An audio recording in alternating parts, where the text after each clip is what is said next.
How to connect the DeepSeek API to Visual Studio Code. Here's how. First, open Visual Studio Code on your computer.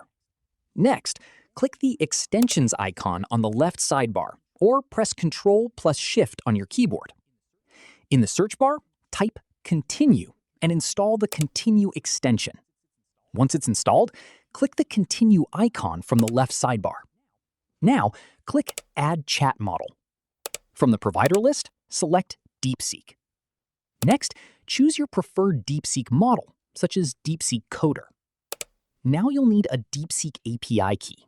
Click the option to create or manage your API key, or open a web browser and go to the DeepSeek platform, then sign into your account.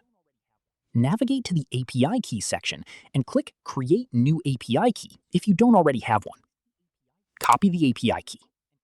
Now, go back to Visual Studio Code, paste the API key into the required field, and click Connect. That's it.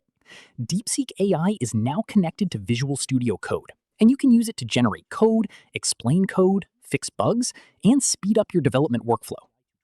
If this tutorial helped you, hit the like button, subscribe for more quick and easy VS Code and AI tutorials, and I'll see you in the next one.